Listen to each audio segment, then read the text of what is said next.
Cerita dimulai dengan penjelasan sebuah game yang populer bernama Yggdrasil, tapi bentar lagi bakal jadi dead game. Dia ini Momonga atau Momon dan bakal dipanggil Ainz di pertengahan cerita.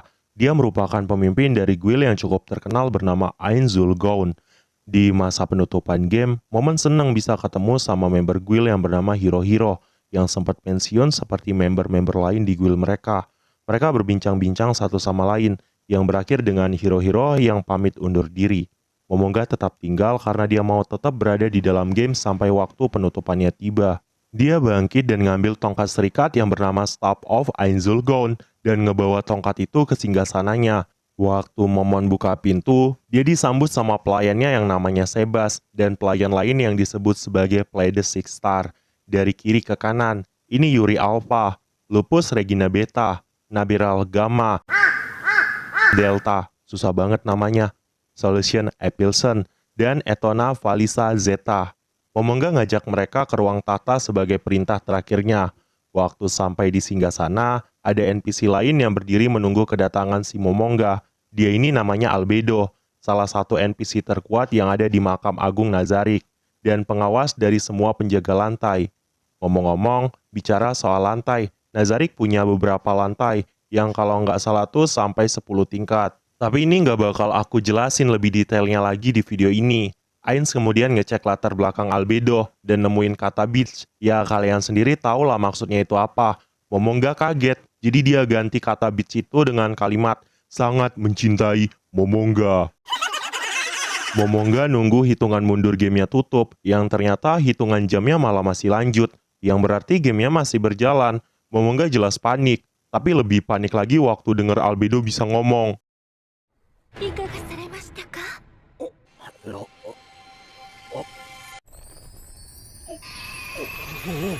Momonga coba hubungi GM, tapi nggak bisa. Jadi dia akhirnya nyuruh Sebas buat ngecek keadaan Nazarik, sekalian dengan para pledis yang disuruh ke lantai 9 Nazarik buat jaga-jaga. Di saat mereka udah pergi, Momonga nyuruh Albedo buat ngedekat, buat ngecek apakah dia lagi di mimpi atau enggak. Tapi si Momonga malah kebablasan. Sadar kalau ini bukan mimpi, Momonga nyuruh Albedo manggil para penjaga lantai kecuali lantai 4 dan 8, dan nyuruh mereka kumpul di lantai 6 dalam 1 jam. Momonga teleport duluan ke lantai 6 pakai cincinnya, dan ketemu sama penjaga lantai 6 yang bernama Aura dan Mare. Momonga bilang kalau dia mau ngetes tongkat saktinya, jadi nyuruh Mare dan Aura untuk bersiap buat ngelawan monster yang mau dia summon. Primal Fire Elemental disummon, dan Momonga kasih perintah buat ngelawan Aura dan Mare. Di pertengahan pertarungan mereka, Momonga kembali ngubungin GM melalui message, tapi malah kehubung dengan Sebas yang lagi ada di luar. Sebas ngasih tahu kalau ada sedikit perubahan kepada Nazarik, jadi Momon nyuruh Sebas buat datang ke lantai 6 dan ngejelasin apa yang udah terjadi kepada seluruh penjaga lantai nanti. Pertarungan Aura dan Mare pun juga udah selesai dan disambut dengan kedatangan para penjaga lantai lain di hadapan Momonga. Yang cewek hitam ini namanya Saltiar Bloodfallen, yang pakai jirah petarung namanya Cocytus, sedangkan yang tampangnya mirip iblis namanya Dermuge. Mereka semua langsung sujud dan ngasih kesetiaan mereka sama Momonga yang ada di hadapan mereka. Momonga jelasin kalau dia dapat info dari Sebas bahwa ada perubahan kepada Nazarik, sehingga Momonga nyuruh Sebas buat jelasin semua perubahan yang telah dia lihat. Sebas ngasih tahu kalau Nazarik saat ini dikelilingi oleh padang rumput, berbeda dari sebelumnya, yang dimana Nazarik itu kan dulunya dikelilingi oleh hutan rawa. Karena perpindahan lokasi ini, Momonga nyuruh Albedo dan Dermuge untuk memperkuat pertahanan mereka. Sedangkan buat Mare, dia suruh nyembunyiin markas Nazarik dengan sihirnya. Setelah ngasih perintah, Momonga teleport lagi ke ruangannya untuk ngecek apakah ada fitur di dalam game yang masih berfungsi di dunia saat ini. Momonga coba ngayunin pedangnya, tapi sayangnya gagal karena job dari Momonga ini adalah seorang penyihir, yang berarti fitur di dalam game sebenarnya masih ada. Momonga pakai sihir yang bernama Create Greater Item, sehingga tampilan Momonga saat ini berubah menjadi seorang prajurit. Ngomong-ngomong, saat gua ngegali informasi tentang anime ini, nama armor yang dipakai Momonga ini adalah Perfect Warrior. Momonga kembali ngambil pedangnya tadi, dan kali ini berhasil menggunakannya dengan sempurna. Ini sebagai informasi tambahannya Momon, bahwa item dan sihir yang ada di dalam game ternyata masih berfungsi di dunia barunya saat ini. Momonga mutusin buat keluar sebentar sambil cari udara segar. tapi malah ketemu dengan bawahannya Dermyuge, yang saat itu Dermyuge sendiri ada di lantai 1 Narzarik. Dermyuge langsung nunduk dan menanyakan alasan tuannya keluar sendirian tanpa pengawalan. Si Momonga nggak ngasih tahu kalau dia cuma mau ngirup udara segar di luar, dan bilang kalau dia keluar karena sadar akan suatu hal. Dermyuge tiba-tiba seperti mengerti suatu hal, yang ngebuat Momonga jadi bingung apa maksudnya si Dermyurg. Dermyurg langsung ngajuin diri buat jadi pengawal yang langsung disetujui Momonga, asalkan cuma dia sendiri yang ikut. Setelah berjalan keluar, Momonga terpukau dengan keindahan langit yang ada di dunia barunya. Jadi dia pakai sihir fly buat terbang ke langit, diikuti Demyu yang saat itu ada di belakangnya. Di tengah menikmati keindahan langit, Momonga tiba-tiba bilang kalau menguasai dunia adalah hal yang menarik yang disalahartikan oleh Demyu. Padahal aslinya si Momonga pengen nyebarin nama Enzul Goun doang buat mencari tahu apakah ada orang dari Yggdrasil yang juga keteleport ke dunia barunya ini. Di tengah pemikirannya, Momonga sadar dengan kerja keras Mare yang ingin menyembunyikan Nazarik, yang ngebuat Ainz turun menemui Mare buat ngasih hadiah sebagai rasa terima kasih berupa cincin Ainzul Goun. Mare nanya alasan tuannya datang pakai pakaian seperti itu kenapa, yang langsung dijawab oleh Albedo yang baru datang, tapi sadar kalau Mare dapat hadiah cincin dari tuannya. Albedo jadi cemburu, jadi Momonga juga ngasih cincin yang sama Albedo sebagai pengawas penjaga lantai.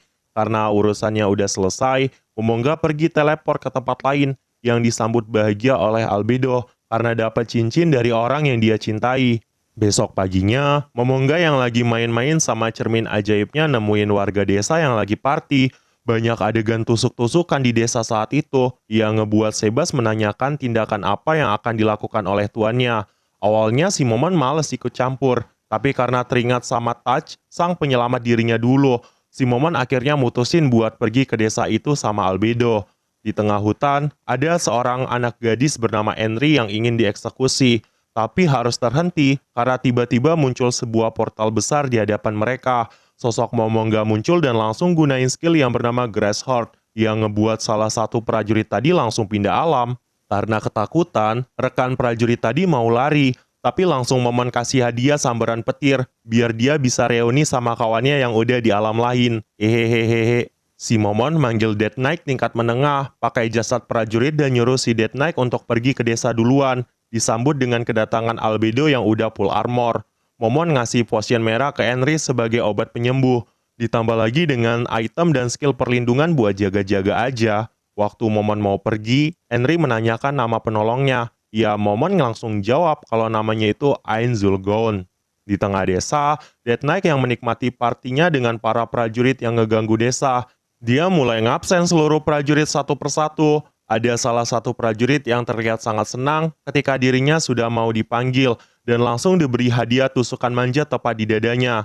Setelah proses absen mau berlanjut, Momon nyuruh Death Knight buat berhenti dan ngebiarin prajurit yang tersisa buat kabur aja. Momon minta hadiah atas pertolongan kepada kepala desa, berupa uang dan informasi mengenai dunia baru yang ia tinggali saat ini. Banyak informasi yang didapat oleh Momon, dari mata uang Nazarik yang gak berlaku, nama desa tempat Momon berada yang bernama Desa Karne, dan masih banyak lagi. Dia juga mulai dapat informasi kalau ada petarung yang disebut sebagai petualang, yang sering farming dan ngeburu monster di sekitar kerajaan. Waktu Momon mau balik ke Nazarik, ada sekelompok prajurit yang datang, yang dipimpin oleh seorang bernama Gazeb Stornov. Momon ngejelasin kalau dia adalah penyelamat desa Karne, yang ngebuat Gazeb langsung turun dan ngucapin makasih. Tapi perbincangan mereka nggak bisa bertahan lama, karena bawaan Gazeb ngasih info kalau ada kelompok kesatria asing yang lagi ngepung desa, sehingga mereka mutusin buat lanjut diskusi mereka di dalam gudang yang ada di desa. Tempat perbincangan antara Gazeb dan Momon yang akhirnya diketahui oleh kelompok asing tadi, itu adalah prajurit Slien Theokrasi yang lagi ngincer si Gazeb. Gazeb ngajuin kontrak ke Momon dengan permintaan ngelindungin desa, tapi Momon tolak karena dia mau ngelindungi desa pakai namanya sendiri. Gazeb jadi senang dan berniat maju ngadepin pasukan yang ada di luar yang dikasih sebuah item oleh Momon. Ya sekalian juga kan buat oleh-oleh.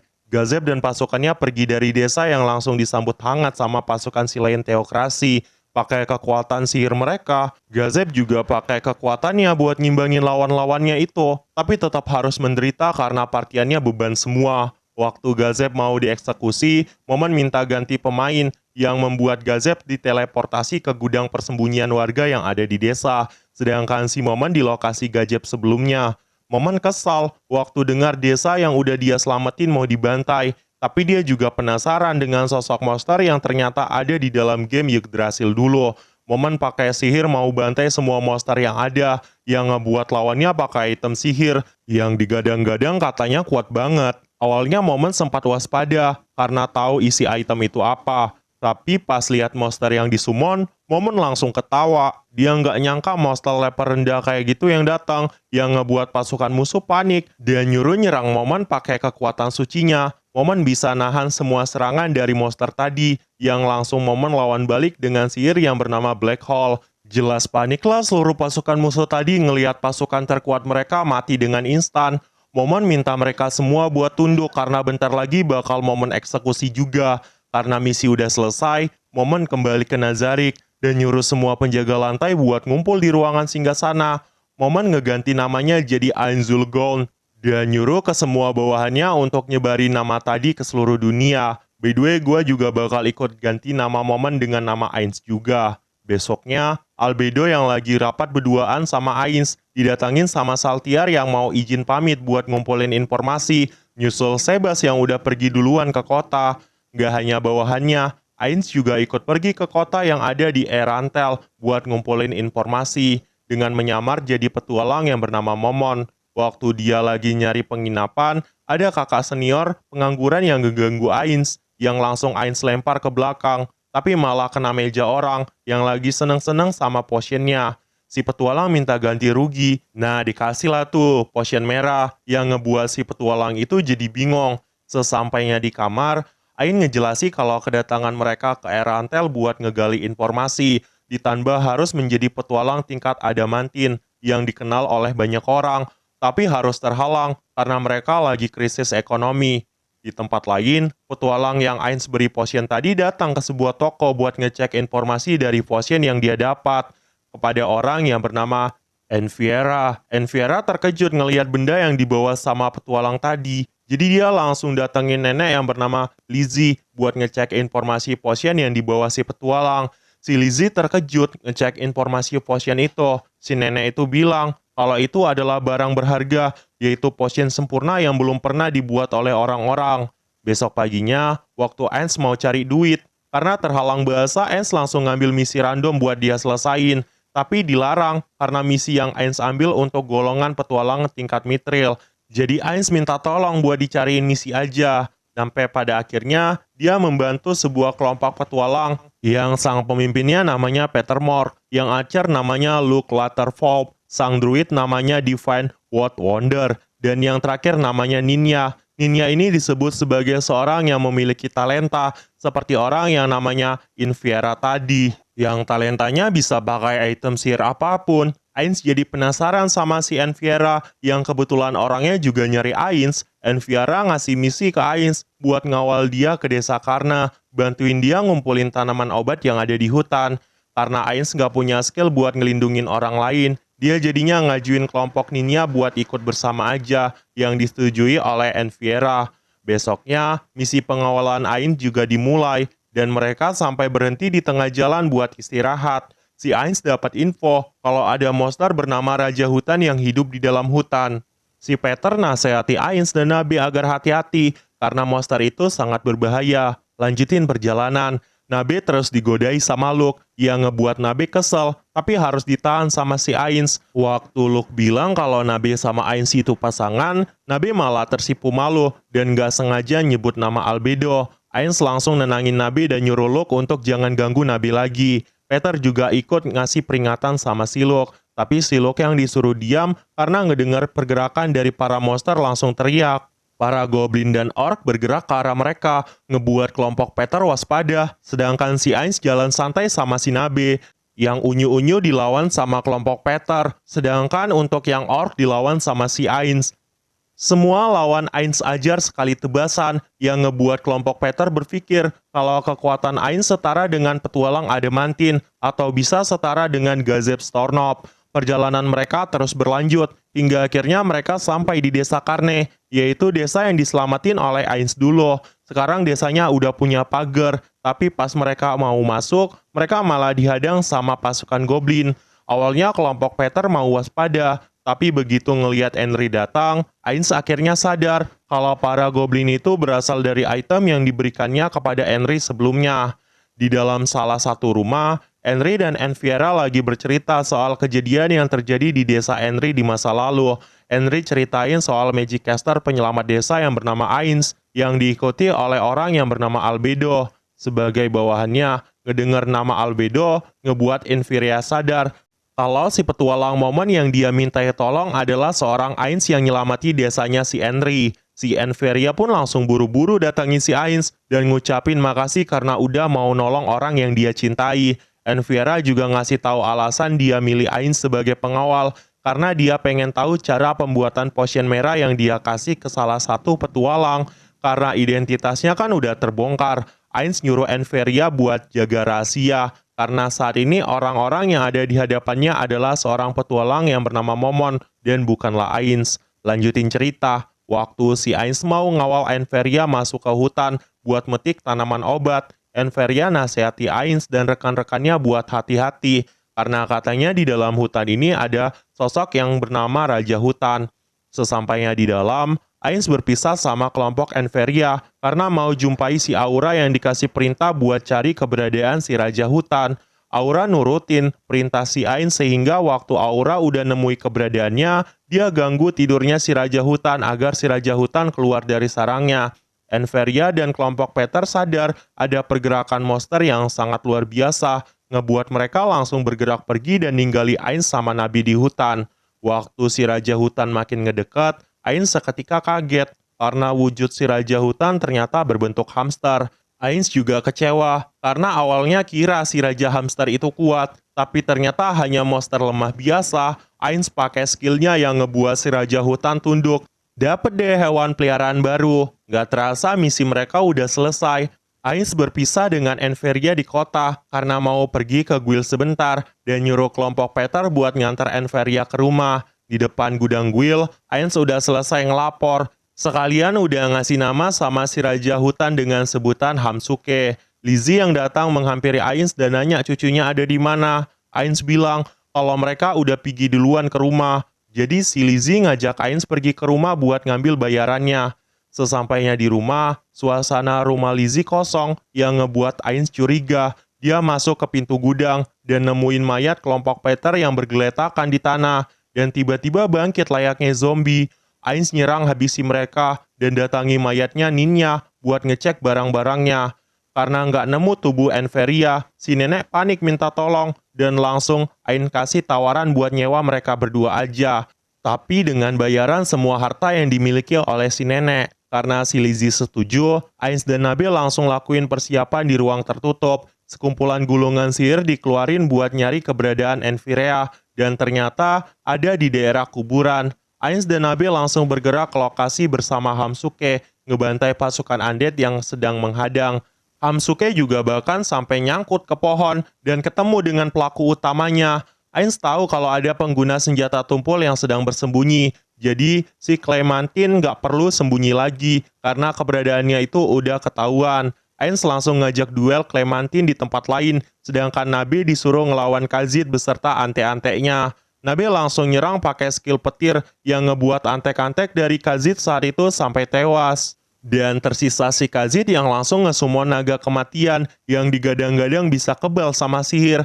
Kalau emang nggak mempan sihir, Nabil tinggal pakai pedang buat ngebantai sang naga. Karena si Kazid udah terpojok, nyumon satu naga kematian lagi ditambah buff biar naganya makin kuat. Tapi di tempat lain, Ainz yang lagi duel 1 lawan 1 terus-menerus menerima serangan dari Clementine.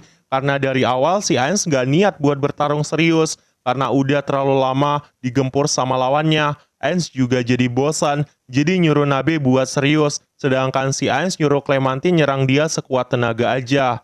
Clementine saat itu langsung pasang kuda-kuda, bergerak secepat kilat ke arah Ainz juga, dan langsung nusukin kepala Ainz dengan kekuatannya. Tapi nggak ngefek apa-apa. Malahan si Clementine dapat surprise pelukan hangat dari Ainz. Ainz memperkuat pelukannya, bahkan makin mesra lagi. Sampai pada akhirnya si Clementine jadi penyet dan ngeluarin darah dari mulutnya. Kembali ke beberapa menit yang lalu, waktu si Ainz nyuruh Nabe buat serius, Nabe nunjukin wujud aslinya dan berniat ngasih paham ke Kha'Zit beserta naga yang katanya anti sihir itu. Nabe ngasih tahu Kha'Zit kalau naga kematian itu hanya kebal sihir di bawah tingkat 6, yang berarti Nabe tinggal pakai sihir tingkat yang lebih tinggi. Sihir petir naga dilancarkan, buat naga kematian Kha'Zit hancur bersama dengan ownernya. Ainz langsung nyuruh Nabe buat beresin kekacauan yang udah terjadi, sedangkan si Ainz mau nyelamati Enferia yang terkurung di dalam. Misi penyelamatan Enferia pun selesai, yang menjadi akhir dari perjalanan Momen di hari ini. Di tempat lain, Sebas dan Solution lagi ketemu sama Saltiar di dalam kereta kuda, tapi harus terhalang masalah karena si Pak Delman ternyata berkhianat. Saltiar jalan keluar dan bantai-bantai semua pemberontak yang ada, sedangkan si Pak Delman jadi makanan si Solution. Bawahan Saltiar dapat info kuat orang yang bernama Brain yang digadang-gadang setara sama Gazep. Saltiar langsung ke sana buat ngalahin semua penjaga yang ada. Nah, ketemulah nih sama si Brain yang katanya bisa ngalahin Gazep. Tapi saat itu dia langsung gunain teknik buat ngalahin Gazep. Namun Saltiar bisa nahan serangan itu dengan sangat mudah yang bikin Brain sampai depresi. Brain langsung kabur. Tapi masih aja dikejar-kejar Saltiar pakai wujud vampirnya. Semua penjaga yang tersisa tersedot habis sama Saltiar, tapi dia nggak nemu Brain karena udah kabur dari kolong gua juga. Saltiar dapat info kalau ada sekelompok petualang yang datang, jadi dia langsung keluar buat ketemuan sama petualang dan berniat ngebantai mereka. Satu persatu dari petualang itu pun kalah, dan yang tersisa hanyalah satu petualang lagi, yang langsung dilempar potion merah pemberian Ainz dulu. Saltiar sadar kalau itu adalah item milik tuannya, jadi dia nggak bunuh petualang itu, dan interogasinya pakai kekuatan hipnotis. Si petualang ngejelasin kalau ada kelompok petualang lain yang kabur dan sembunyi, ngebuat Saltiar langsung nyuruh bawahannya buat nyari keberadaan mereka.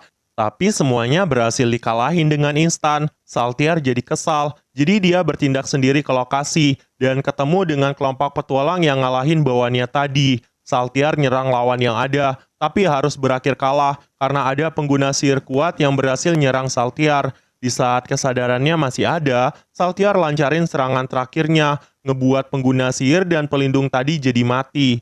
Di Nazarik, Ainz ngecek daftar nama NPC yang ada di Nazarik dan nemuin nama Saltiar yang berubah jadi merah, yang artinya Saltiar telah memberontak. Waktu Ainz sedang ngecek keberadaan Saltiar pakai item, Nabe ngasih info kalau ketua guild petualang lagi nyari keberadaan Momon untuk bicarain tentang vampir yang muncul di dekat Erantel.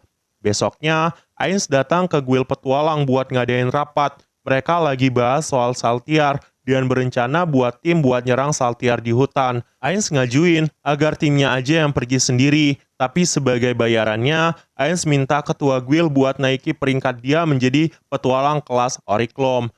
Ada petualang lain yang sebenarnya nggak terima dan maksa ikut sama kelompok Ainz yang berakhir tragis karena pentungan dari Mare.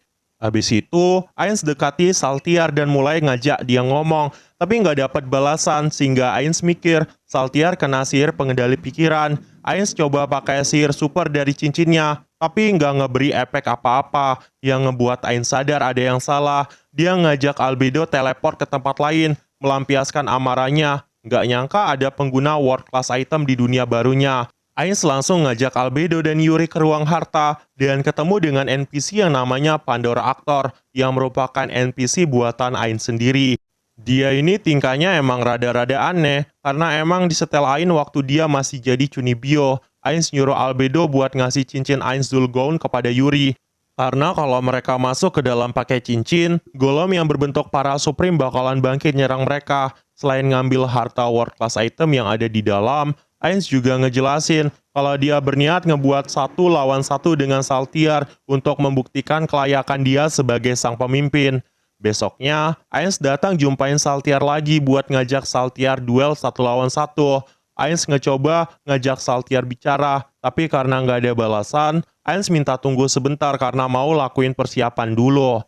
Segala mantra yang perlu Ainz pakai juga telah selesai. Ainz langsung ngeluarin sihir super buat nyerang Saltiar lebih dulu, ngebuat si Saltiar langsung sadar dan berniat langsung ngalahin Ainz. Pertarungan antara mereka berdua terjadi, di mana Saltiar merupakan karakter fokus dengan darah yang punya senjata yang bisa nge-heal diri sendiri, ngelawan Ainz yang merupakan magic caster, karakter yang berfokus pada mana. Semua sihir yang Ainz keluarin bisa ditahan sama Saltiar pakai skill yang dia punya, tapi karena skill Saltiar punya batas pemakaian, Ainz terus menyerang Saltiar hingga Saltiar jadi terpojok dan gunain skill andalan terakhirnya yang bernama Enheyar sambil ngesumon bawahan keronconya. Enheyar disuruh ngurus Ainz, sedangkan si Saltiar sibuk farming darah dengan friendly fire. Ainz langsung gunain skill The Goal of Life is Dead, ditambah dengan sihir Cry of the Beast. Hitungan mundur skill Ainz juga berjalan hingga waktu jamnya nunjukin angka 12. Skill The Goal of the Life pun pada akhirnya aktif, ngebuat Saltiar dan Enya pun langsung musnah. Pertarungan mereka belum selesai, karena Saltiar masih punya item pembangkit yang diberikan oleh Perorocino, yang merupakan penciptanya. Ainz saat ini dalam kondisi terpojok, karena dia kehabisan mana, sedangkan darah Saltiar masih banyak. Hingga pada akhirnya waktu darah Saltiar sisa dikit, Ainz kembali ke wujudnya sebagai magic caster dan kembali gunain sihir super buat ngakhiri pertarungan. Pertarungan pun dimenangi sama Ainz dan diakhiri dengan kemusnahan Saltiar yang saat itu sadar akan kekuatan asli dari Ainz Zulgaunt. Di ruang tahta, proses pembangkitan Saltiar juga dimulai dengan menyediakan banyak harta sebagai bayarannya. Saltiar berhasil dihidupkan kembali, tapi dia malah lupa ingatan soal pertarungannya dengan Ainz sebelumnya. Terjadilah perselisihan kecil antara para penjaga lantai, ngebuat Ainz ingat sama teman-temannya waktu mereka masih ada, dan itu menjadi akhir dari cerita Overlord season 1. Tenang, masih ada 3 season lagi yang belum dibahas, yang bakal gua bahas lagi kalau sempat. Kalau menurut pendapat gua, ini anime lumayan seru. Sampai-sampai waktu gua ngebuat video ini, gua malah kasihkan nonton daripada bikin ceritanya. Tapi nggak tahu untuk lanjutan seasonnya gimana. Kita lihat aja nanti. Nah, jadi itu aja, dan bye-bye.